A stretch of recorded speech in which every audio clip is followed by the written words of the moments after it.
Terima kasih pemirsa, Anda kembali menyaksikan segmen Market Buzz di tengah banyak sentimen yang akan kita ulas serta rekomendasi pada pagi hari ini jelang libur Adha pemirsa ya, Hari Raya Libur Adha.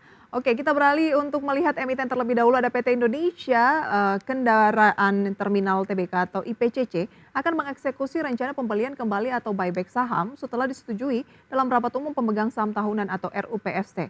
Perseroan mengalokasikan dana maksimal sebesar 116,93 miliar rupiah.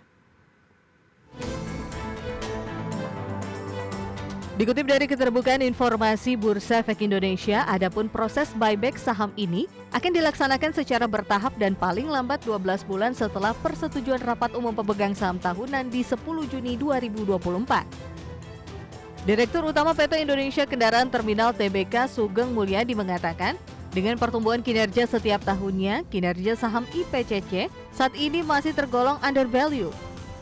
Aksi korporasi ini menunjukkan keyakinan manajemen prospek perusahaan akan semakin membaik. Dalam aksi buyback ini, Perseroan mengalokasikan dana maksimal sebesar 116,93 miliar rupiah dengan menggunakan pendanaan internal.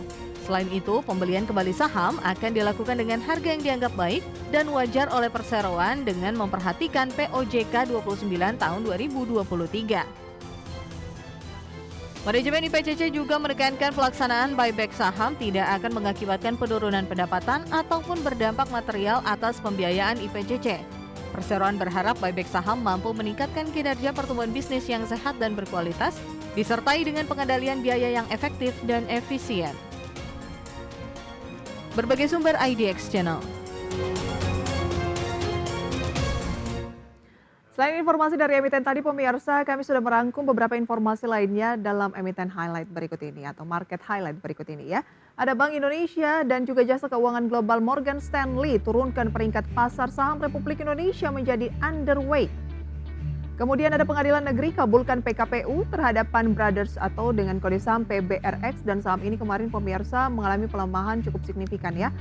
Dan berikutnya ada IHSG yang ditutup melemah, saham Astra International, BBNI, AMMN dan juga Pegas laris dibeli oleh investor asing. Dari market highlight pemirsa, kita beralih untuk melihat beberapa agenda ekonomi, dimulai dari Asia, dari Indonesia pemirsa ada penjualan mobil, kemudian dari India neraca perdagangan, Jepang, pernyataan kebijakan moneter dari Bank Sentral Jepang, dan juga dari Korea Selatan indeks harga ekspor impor. Dari Eropa pemirsa ada dari Prancis indeks harga konsumen dan dari Amerika Serikat ada posisi cadangan The Federal Reserve. Berlanjut pemirsa ke agenda emiten, BRPT akan melangsungkan rapat umum pemegang saham, berikut juga dengan saham-saham lainnya pemirsa. Dan ada INTP pembayaran dividen tunai, serta ELSA, dan beberapa agenda lain seperti KUM dividen tunai dan DPS dividen tunai. Kita update bursa Asia pada pagi hari ini. Hingga saat ini pemirsa apakah peluangnya lebih banyak positif atau sebaliknya, dan ternyata cenderung mix ya. Nikkei Jepang turun 0,29%, Straits Times turun 0,18%, Kospi Korea Selatan naik 0,2%, Hang Seng Hong Kong naik hampir 1%.